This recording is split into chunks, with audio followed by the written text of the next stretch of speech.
تہمت کی جگہ سے بھی بچو. اللہ اکبر. اور اس کے بہت سارے اسباب ہیں. آدمی کہے گا میں نے آنکھ سے دیکھا. بھائی بہت سی چیزیں آنکھ سے دیکھی بھی غلط ہو جاتی ہیں. میں نے کان سے سنا, بہت ساری باتیں کان کی سنی ادھوری ہو جاتی ہیں. اس پر ایک روایت مجھے ہمیشہ یاد آتی ہے اور میں آج بھی اس کا ذکر کروں گا. زمانہ ہے حضرت خواجہ حسن بصری رضی اللہ تعالیٰ, وقت کی عظیم الشان بزرگ ہیں, اللہ کے ولی. آپ دریا کے کنارے تشریف فرما تھے. اچانک دریا کے اس پار آپ کی نگاہ پڑ گئی. کیا دیکھا کہ ایک شخص ہے, مرد ہے, بغل میں ایک عورت ہے, عورت کے بغل میں وہ مرد لیٹا ہوا ہے, ہاتھ میں کوئی بوتل ہے جس سے وہ خود بھی پیتا ہے اور اس عورت کو بھی پلاتا ہے. نعرہ تکبیر, نعرہ رسالت, مسلک اعلی حضرت, مسلک اعلی حضرت, علماء اہل سنت.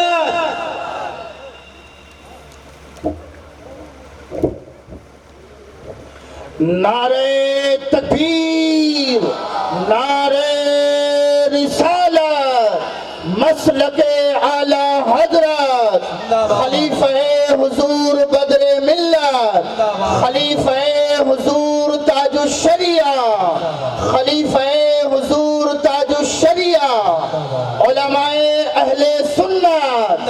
نعرہ تکبیر, نعرہ رسالت. آپ تمامی حضرات اپنی اپنی جگہ پر بیٹھ جائیں. پیر طریقت, رہبر راہ شریعت, خلیفہ حضور بدر ملت و خلیفہ حضور تاج الشریعہ حضرت علامہ و مولانا مفتی انوار احمد صاحب قادری, بانی جامعہ قادریہ غوثیہ غریب نواز, اندور سے ان کی آمد ہو چکی ہے. اور ساتھ ہی ساتھ ہم اور آپ دیکھ رہے ہیں شہزادہ غوث اعظم بھی تشریف رکھتے ہیں. ہم اور آپ دونوں بزرگوں کی زیارت کریں اور اپنے آخرت کو سنواریں. آپ کے سامنے وسیم رضوی صاحب اندور.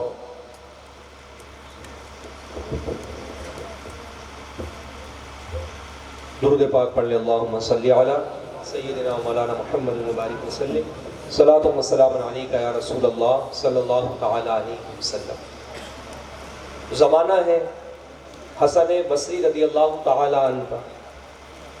دریا کے کنارے آپ نے دیکھا ایک مرد ہے, ایک عورت کے بغل میں لیٹا ہے, بوتل سے خود بھی کچھ پیتا ہے, عورت کو بھی پلاتا ہے.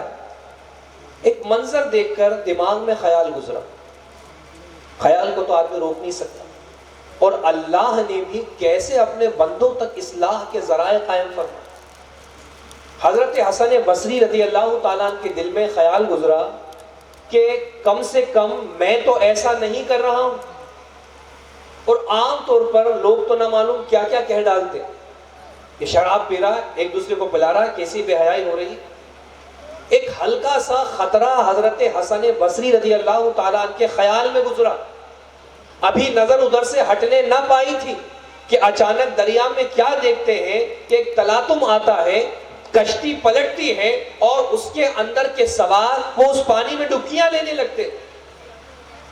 وہ نوجوان جو اب تک اس عورت کے بغل میں لیٹا تھا اچانک اٹھتا ہے, دوڑ کر اس دریا میں غوطہ لگاتا ہے اور ان ڈبکیاں لینے والوں کو نکالنا شروع کرتا. ایک بندے کو اس نے نکالا, 2 کو نکالا, 3 کو نکالا. حضرت خواجہ حسن بصری رضی اللہ تعالیٰ عنہ مسلسل اس معاملے کو دیکھ رہے ہیں. 9 لوگوں کو اس نے باہر کیا, 10واں ڈبکیاں کھا رہا ہے. وہ تیر کر کنارے حضرت حسن بصری کے سامنے آیا اور بزبان حال اس نے یہ عرض کیا جس کو کسی شاعر نے اپنے کلمات میں یوں پرویا کہ اے حسن بصری, اے مرد با کمال, مجھ سے بہتر ہے تو 10واں تو نکال. اللہ اکبر. خیال گزرا تھا نا انہیں, نوجوان تو اس پار تھا, مگر آ کر کیا کہا کہ اے حسن بصری, اے مرد با کمال, مجھ سے بہتر ہے تو 10واں تو نکال. حضرت حسن بصری رضی اللہ تعالیٰ سے آنے والے نے عرض کیا حضور, اس پار جو عورت میرے ساتھ بیٹھی ہے وہ میری ماں ہے. کیا کہا؟ وہ میری ماں ہے. مسلمانوں غور کرو, بظاہر منظر میں کیا صرف ایک مرد عورت ہے، دور سے نظر آ رہے ہیں، کچھ پی رہے ہیں، تو کیا ماں کے قریب میں بچہ لیٹ نہیں سکتا؟ کیا ایک ہی بوتل سے وہ اپنا پانی پی کر ماں کو پلا نہیں سکتا؟ تو اس میں کون سی خلاف شرع چیز تھی؟ مگر وہی ہے کہ خیال کس کو گزر جائے. تو یہ ساری چیزیں ہماری اصلاح کے لیے ہیں. حتی الامکان بندہ کوشش کرے ظن المومنین خیرا، مومن کے ساتھ اچھا گمان کرے، اور اگر کہیں پر گمان نہیں ٹھہرتا تو بھائی پوچھ لینا. پوچھنے میں کیا جاتا؟ حالت یہ ہوتی ہے معاملہ کس کا ہے پوچھتا تیسرے سے، ارے ایسا ہوا ہے کیا؟ ارے بھائی جس کا معاملہ اس سے ہی پوچھنے ایسا ہوا ہے کیا؟ وہ تیسرا زیادہ اس کے بارے میں بتا پائے گا یا وہ بندہ خود اپنے بارے میں زیادہ بتا پائے گا. تو یا تو گمان کو درست رکھے ہر مومن دوسرے مومن کے لیے، اور اگر کوئی بات پھر بھی بار بار ذہن میں اشکال پیدا کرتی ہو تو پھر براہ راست حسن و خوبی کے ساتھ معلوم کر. تو معاشرے کی بہت ساری برائیوں میں ایک بہت بڑی برائی یہ بدگمانی کی بھی ہے، جسے حرام فرمایا گیا. جس بات میں پہلو نکلتے ہو، میرے آقا نے فرمایا مومن کی بات کو اچھے پہلو کی طرف پھیرو.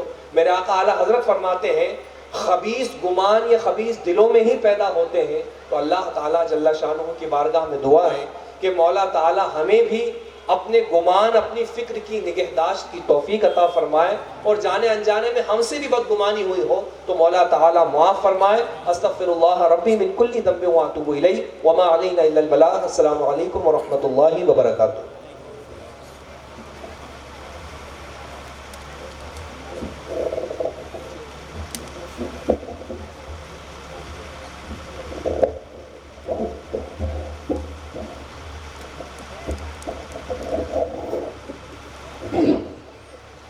سبحان اللہ. یہ تھے جناب وسیم رضا قادری صاحب اندور، جو اپنے پرزور خطاب سے ہم سامعین کے قلب و جگر کو منور و مجلہ مزکہ و مصطفیٰ کر رہے تھے کہ جب عشق ہے تو عشق کا مطلب سمجھ میں آئے گا. ذرا محبت سے بول دے سبحان اللہ.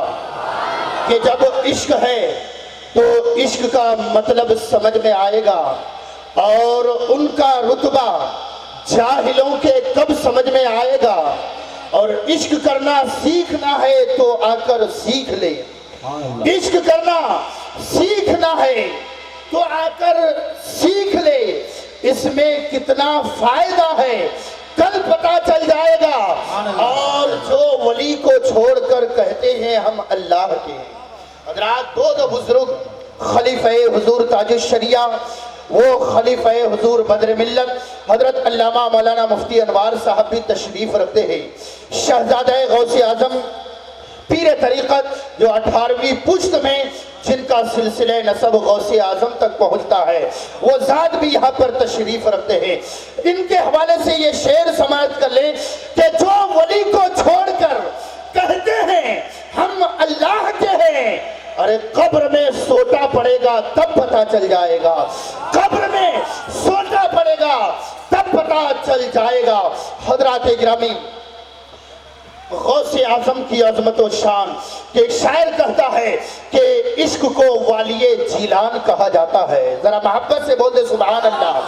غوث اعظم کے نام پر دونوں ہاتھوں کو لہرا کر بول دے یا رسول اللہ.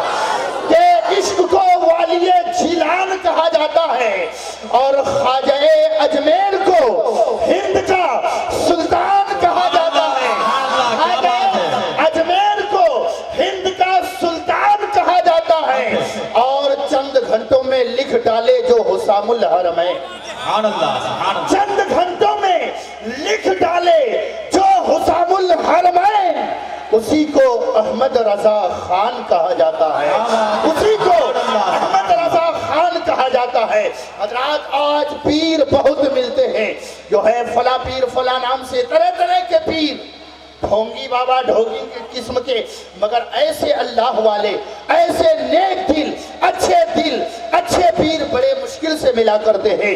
کہ تم دن کو رات کفر کو ایمان مت کہو، اور در در کے بھیک منگے کو سلطان مت کہو، اور مفتی فقیہ پیر جو چاہو کہو، مگر ہر ایک کو احمد رضا خان مت کہو. ہر ایک کو احمد رضا خان مت کہو. اور عشق کو والی جیلان کہا جاتا ہے. خواجہ اجمیر کو ہند کا سلطان کہا جاتا ہے. چند